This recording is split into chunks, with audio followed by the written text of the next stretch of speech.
As chamadas metodologias ativas surgem a partir da Escola Nova, ou do escolanovismo, oriunda dos principais pensadores. John Dewey, 1859-1952. Dewey era marxista e foi filiado ao Partido Socialista Americano. Dewey se baseou em Hegel para fundamentar suas teorias e práticas pedagógicas. A dialética de Hegel é um processo filosófico que descreve o desenvolvimento da realidade e das ideias por meio de contradições e a sua resolução. Marx adotou a dialética de Hegel, mas a reorientou para o materialismo, ou seja, ele focou nas contradições materiais e sociais, em vez de contradições das ideias, e onde ele fundamentou o Capital e o Manifesto Comunista. Para Marx, a família era uma ideologia, bem como a religião. Marx não acreditava em Deus. Marx via a religião como uma ideologia para se doutrinar o povo. Embora a religião tenha tido um histórico de doutrinação política, a crença em Deus e a religião como essência é e sempre foi nata no ser humano. Mas para Marx, a religião era apenas uma arma ideológica, uma ideologia. A dialética marxista busca afirmar que tudo é ideologia, relativizando tudo, sugerindo que as ideias e instituições sociais são meras reflexões das relações materiais e de classe social. Essa visão relativiza as diversas formas de organização social, tratando-as como produtos de uma superestrutura que deve ser transformada. No entanto, ao colocar a sociedade como um todo voltado para o coletivo e para a luta de classes, o marxismo ignora as complexidades da liberdade individual e da diversidade de interesses, ao afirmar que a verdadeira emancipação humana só pode ocorrer em uma sociedade sem classes, onde o indivíduo estaria submisso ao coletivo, muitas vezes em detrimento da autonomia pessoal. Daí toda a fundamentação ideológica do coletivismo. Marx era contra os meios de produção nas mãos de industriais, de donos de terra. Isso traz uma profunda influência no pensamento educacional brasileiro e na BNCC, que é toda baseada nos pensadores marxistas. Dewey era um profundo admirador de Karl Marx, que também se fundamentou em Hegel para fundamentar o Capital e o Manifesto Comunista. John Dewey era a favor de uma escola laica.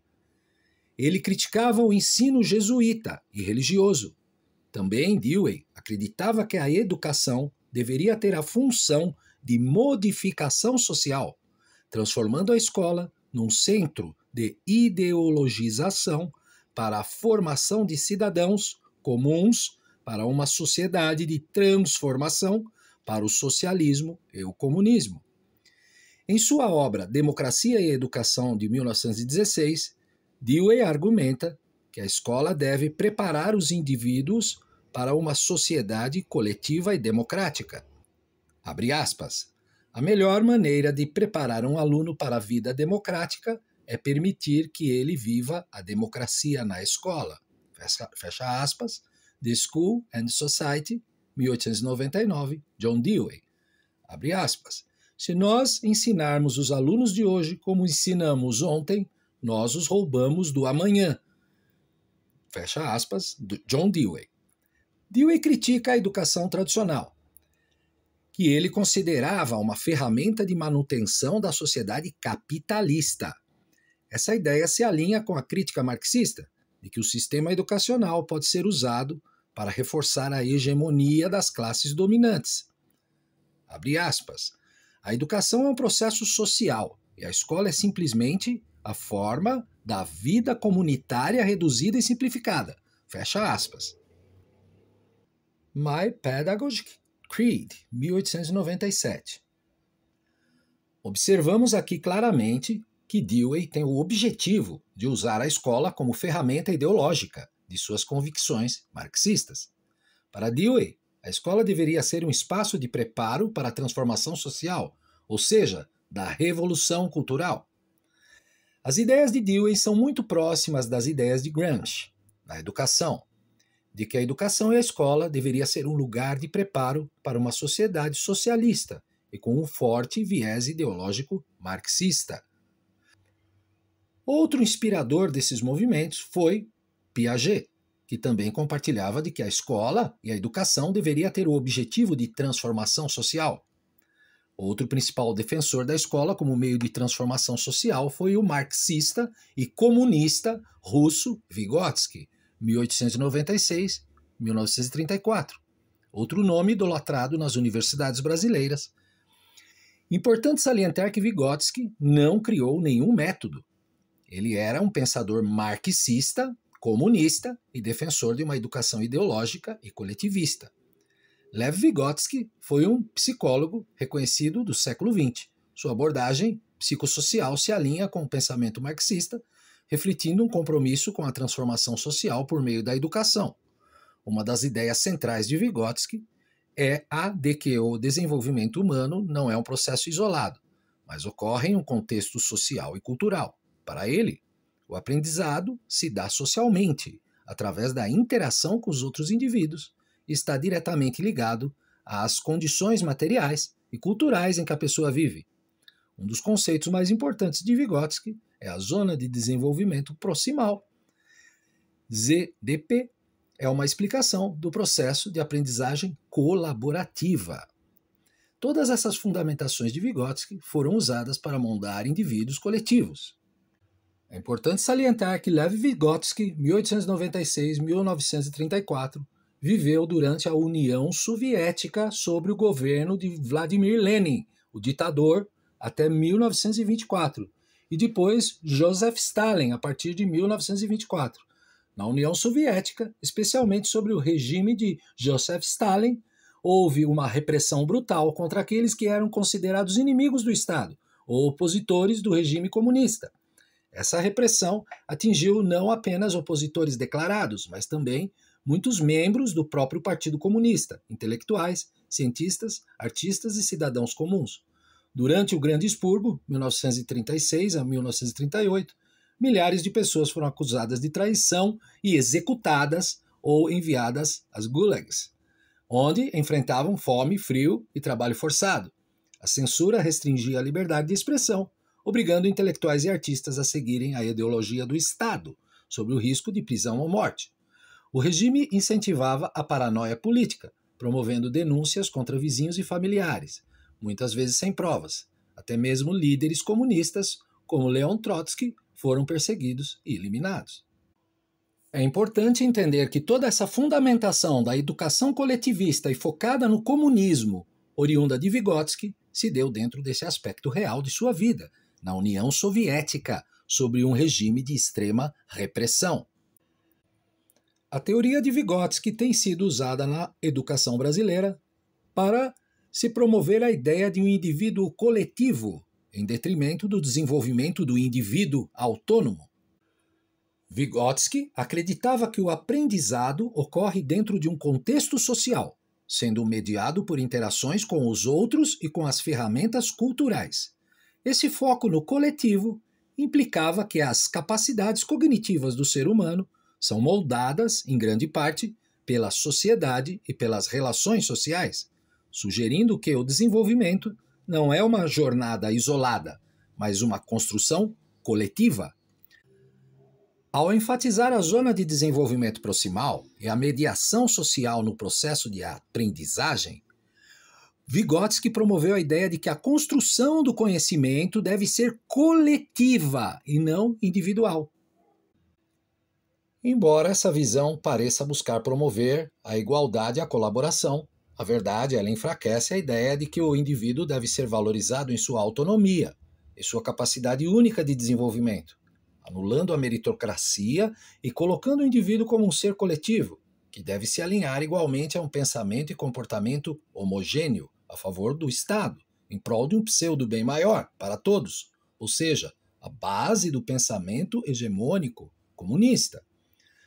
Ao contrário de promover a autossuficiência, Muitas vezes, o sistema educacional inspirado por Vygotsky tende a fortalecer a ideia de que a identidade individual e o desenvolvimento cognitivo estão subordinados ao interesse coletivo e ao bem-estar do grupo. Essa tendência foi amplificada nos contextos marxistas, onde a educação se tornou uma ferramenta de formação de consciência de classe. Em vez de cultivar indivíduos autônomos e críticos, a educação passou a ser vista como um meio de alcançar o coletivo, com os alunos sendo moldados para se adequar às necessidades de um projeto social maior, muitas vezes em detrimento das características individuais.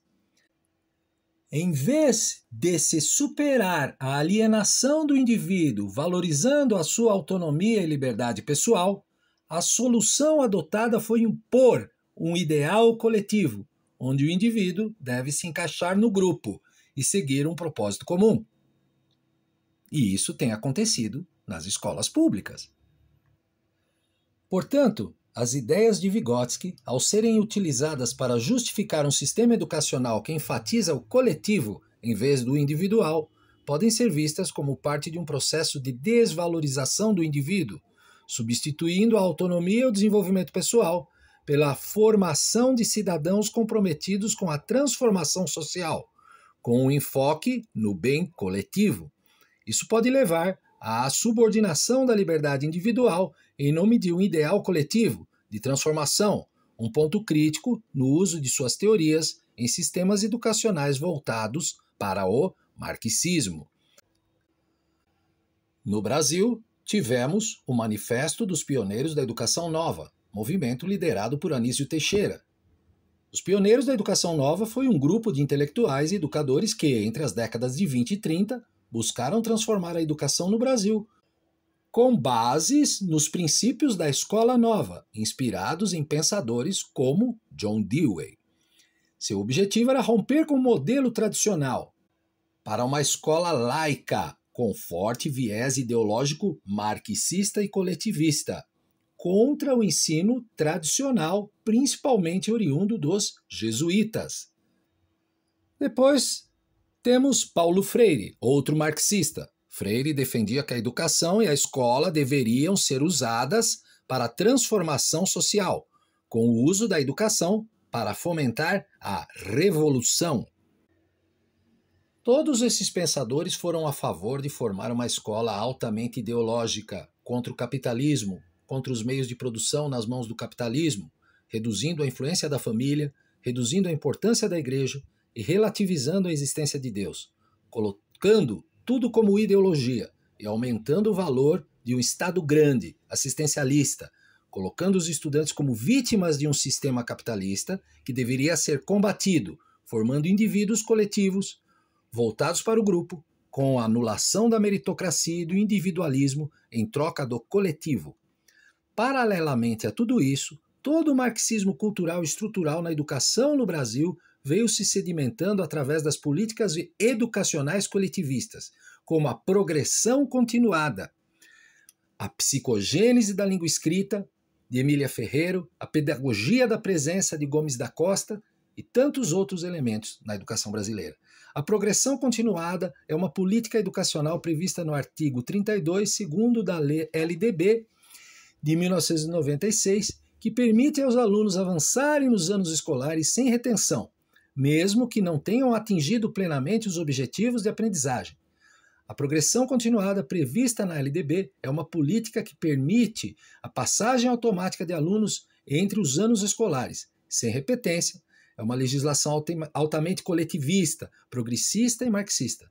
Educação integral e formação cidadã, artigo 31 da BNCC, é outro aparato marxista na educação brasileira, pois prioriza o desenvolvimento de uma consciência social e crítica em detrimento do foco na individualidade e no conhecimento técnico.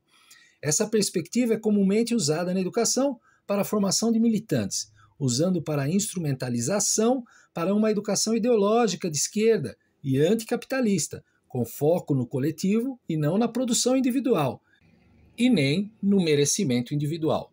A BNCC defende que a educação deve preparar os alunos para atuar na sociedade de forma ativa e engajada, Esse princípio segue a linha de Paulo Freire, um dos principais teóricos da educação no Brasil, que via o ensino como uma ferramenta para a tomada de consciência política e para a mudança das estruturas sociais. Essa abordagem da BNCC é bastante trabalhada nos grêmios estudantis, que são um preparo para a formação de líderes marxistas na sociedade. Por isso, nossas universidades são repletas de militantes de esquerda. Educação como prática libertadora, inspirada em Paulo Freire. A legislação brasileira incorpora a ideia de que a educação deve ser uma prática libertadora, capacitando os alunos a compreender e transformar a sua realidade social, fazendo com que o estudante se veja como vítima de uma sociedade capitalista, colocando-o contra os meios de produção na mão do capitalismo. A BNCC enfatiza a formação do estudante como parte de um coletivo, destacando a necessidade do trabalho colaborativo, empatia e solidariedade. Esse modelo privilegia uma visão coletivista, em detrimento de uma formação voltada para a autonomia e o mérito individual, ou seja, o ensino técnico. A ênfase em uma educação integral, que contempla aspectos sociais e emocionais, reforça uma abordagem não individualista, alinhada ao pensamento progressista e contrário a modelos liberais baseados na responsabilidade individual e na meritocracia. A BNCC rejeita o ensino tradicional, propondo a superação de estruturas hierárquicas na educação, afastando-se de modelos que valorizam disciplina, ordem e autoridade do professor. Em vez disso, sugere metodologias mais flexíveis, ativas e dialógicas, inspiradas na educação freiriana e de Vygotsky, que priorizam a participação ativa dos alunos na construção do conhecimento, sempre em detrimento de abordagens tradicionais, ou seja, contra abordagens tradicionais. O conceito de equidade aparece recorrentemente na BNCC, com uma proposta de reduzir desigualdades históricas e garantir oportunidades iguais para todos. No entanto, essa abordagem tende a se sobrepor à meritocracia, minimizando a importância do esforço individual e do desempenho acadêmico como critérios de avaliação e progresso escolar. A BNCC reforça a necessidade de uma educação integral que ultrapassa o ensino formal e inclui aspectos sociais, emocionais e culturais. Isso amplia o papel do Estado na formação dos alunos, reduzindo a autonomia das famílias na educação de seus filhos. O modelo proposto favorece um controle estatal sobre o processo educativo, com menor interferência dos valores e crenças familiares, como, por exemplo, da religião. Hoje é praticamente proibido se falar em Jesus Cristo nas escolas públicas. Esse processo visa anular toda a fundamentação da história da humanidade para se criar uma nova história, uma nova sociedade, baseada nos princípios marxistas. A BNCC propõe uma educação voltada para a cidadania ativa, incentivando o envolvimento dos estudantes em causas sociais e políticas. No entanto, a falta de um pluralismo nas abordagens favorece uma inclinação ideológica específica dentro do ambiente escolar, abrindo espaço para a doutrinação em vez da liberdade de pensamento.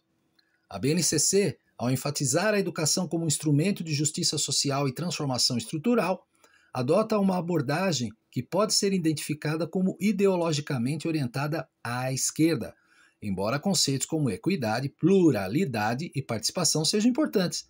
A forma como são apresentados no documento pode limitar a diversidade de perspectivas e desvalorizar a autonomia individual e familiar no processo educativo.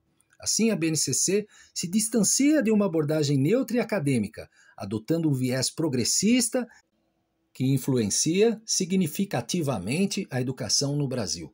A ideologia por detrás das universidades brasileiras é ser contra o ensino tradicional. O ensino tradicional passou a ser alvo de condenação e perseguição por toda a esquerda já solidificada nas universidades de pedagogia e de licenciaturas em todo o Brasil. Os marxistas começaram a associar tudo o que é tradição com a ditadura militar. O marxismo precisa quebrar o que é tradicional, mas na educação isso é muito mais profundo. Existe uma condenação, uma perseguição para quem quiser dar conteúdo de maneira tradicional. É um grito de morte a todo o ensino tradicional, como se a culpa de ser um professor ruim fosse causada pelo seu método tradicional. As associações foram tão avassaladoras que hoje em dia muitos professores e profissionais da educação pensam que no ensino tradicional a criança não pensa, ela só repete. Porém, isso é uma tremenda inversão da esquerda marxista.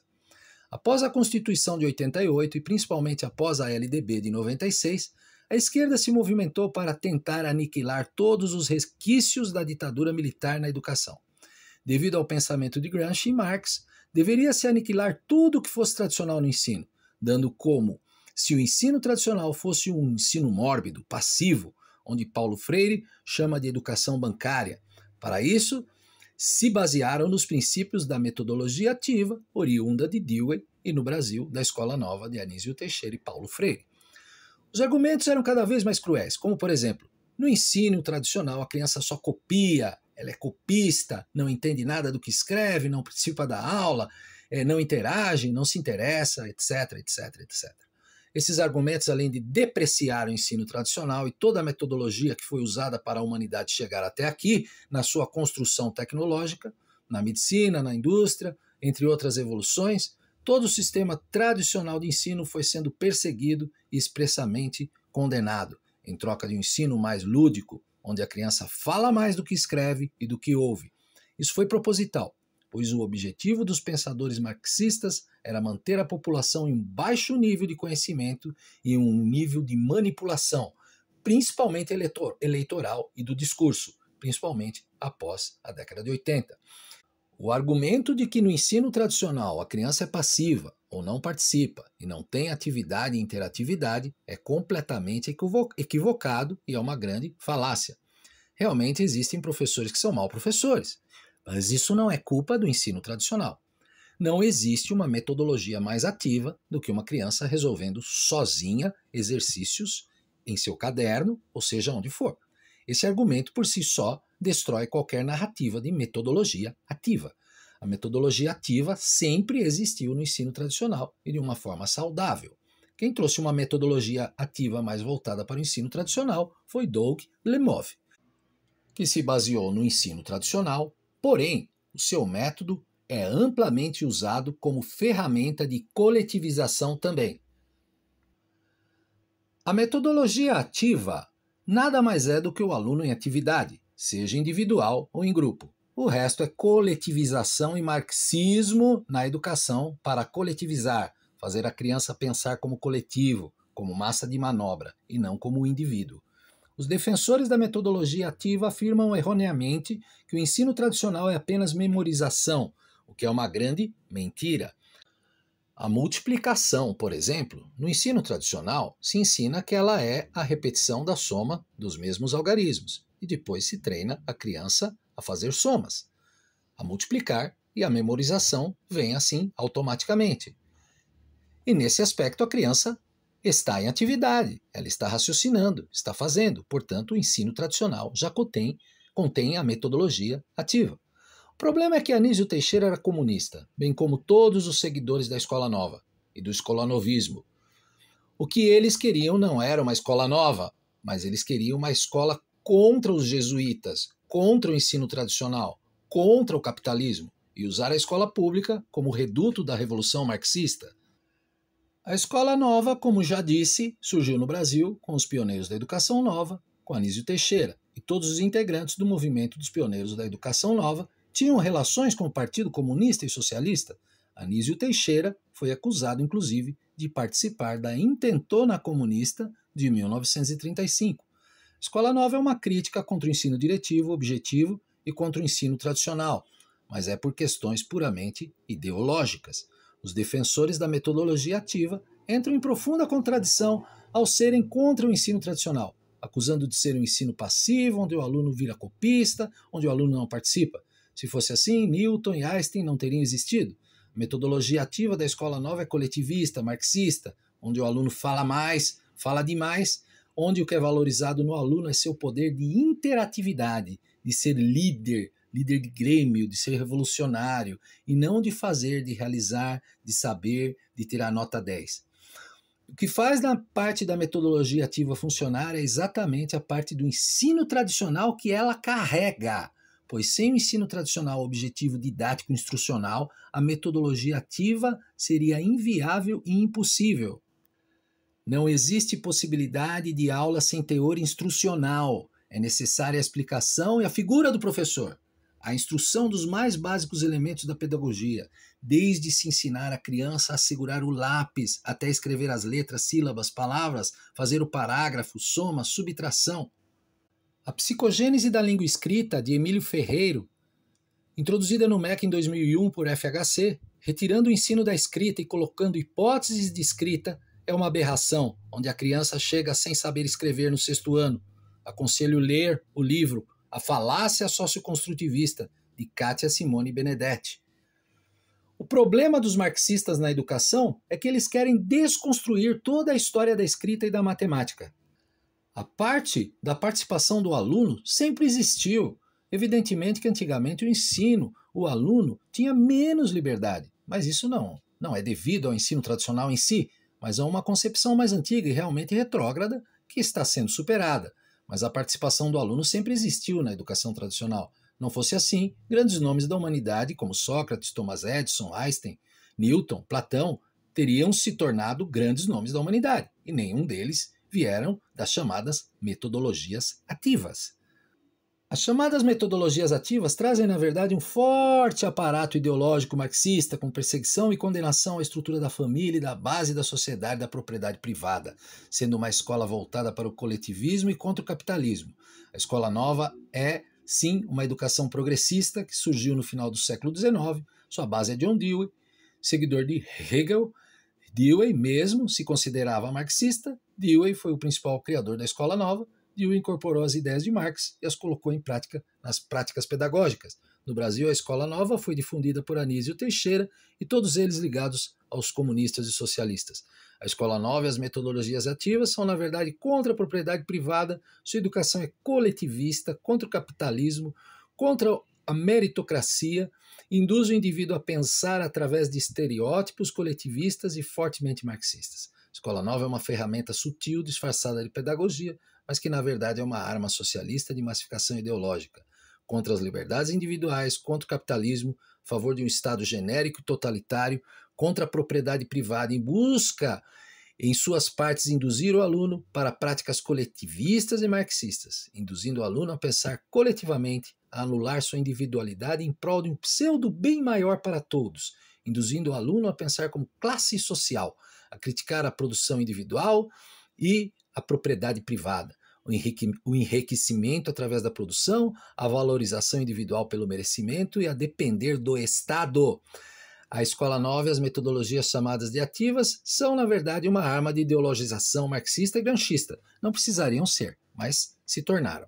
A verdadeira metodologia ativa já está presente no ensino tradicional. Quero deixar claro aqui, eu não sou contra a metodologia ativa. O que eu sou contra é a ideologia que está sendo trazida junto com ela, que ensina os alunos a pensar, a resolver problemas e a construir conhecimentos de forma ativa e autônoma. O que as metodologias ativas de inspiração marxista realmente fazem é tentar desconstruir essa autonomia e liberdade, substituindo-as por uma educação ideológica que visa formar cidadãos coletivos, mais preocupados com a classe social e com a coletividade do que com seu próprio desenvolvimento e realização pessoal. As metodologias ditas como ativas, como gamificação, aprendizagem baseado em problemas e projetos, sala de aula invertida, tudo isso já existia no ensino tradicional. A diferença é que no tradicional existe a figura do professor, da família, o que na escola nova quer descaracterizar. Como descaracterizar o papel da escola, do professor, da hierarquia, do mérito, da produção individual, pois tudo isso caracteriza a base da sociedade capitalista e da meritocracia. A conquista da propriedade privada, o que Dewey queria descaracterizar com o escolanovismo. O objetivo da escola nova é de se retirar o papel da escola e do professor como formação do indivíduo, como hierarquia, transformando em um ambiente lúdico, de oficina, de cooperativa, com indução coletiva aos ideais marxistas, pela luta de classe, contra a hierarquia da família, pois para o marxismo a criança é propriedade do Estado. O ensino tradicional valoriza a família, a produção individual, focando no merecimento, na hierarquia, no mérito, na nota, na produção, na conquista, na propriedade privada e nas liberdades individuais. Né? Evidentemente que as metodologias ativas de Lemov podem ser usadas de maneira positiva, mas não é o que tem acontecido com frequência nas escolas públicas. Muitas vezes sim, muitas vezes não. Pois o teor da BNCC e também o grande viés deixado pelo russo marxista Vygotsky, também pelo Dewey, Freire, Anísio Teixeira, Antônio Gomes da Costa, Emília Ferreiro, entre tantos outros, que são contra ensinar a favor de uma escola laica, onde a família se passa a ser confundida com o Estado. Na educação marxista e em abordagens inspiradas nela, há uma tendência de diluir o papel da família na educação e ampliar o protagonismo do Estado. Isso ocorre porque, na visão marxista, a estrutura familiar tradicional é frequentemente vista como um mecanismo de reprodução das desigualdades sociais, transmitindo valores que sustentam o sistema capitalista. Isso é claramente percebido nas escolas públicas hoje e na grande maioria do pensamento dos professores e profissionais da educação, onde as famílias são vistas como dependentes do Estado e que precisam de o Estado cada vez maior e inflado, assistencialista, onde o aluno não é ensinado a conquistar, mas a depender do Estado e do coletivo. O ensino tradicional é um perigo para os marxistas, que querem o povo coletivizado, manso e adestrado, principalmente os que estão no poder. Né? O ensino tradicional traz toda a construção da família, dos valores cristãos, né? O que é um perigo para os marxistas e para o escolanovismo, pois a criança deve ser propriedade do Estado, não deve haver meritocracia e nem propriedade privada. Muito obrigado a todos, eu sou o professor Denner José Datti. Eu gostaria de deixar uma coisa bem clara antes de terminar o vídeo, o áudio, né? Eu não quero gerar nenhum embate relacionado ao pessoal de esquerda, tá? O problema não é esse, o problema é que existe realmente, historicamente, um viés ideológico na educação, e é isso que eu estou mostrando através do meu trabalho. Tá bom? Eu não estou aqui para fazer críticas a professores, nem a fazer críticas a ninguém. O que eu estou mostrando é que existe um processo que vem acontecendo dentro da educação brasileira, e isso é inegável, é notório, e nós precisamos nos conscientizar disso, né? E precisamos claramente entrar em um acordo para que a educação melhore e que as políticas educacionais melhorem, elas sejam mais voltadas para a valorização pessoal, interpessoal do indivíduo, né? E não apenas uma coisa marxista, ideológica, né? Como tem sido, né? É isso aí. Um grande abraço, muito obrigado.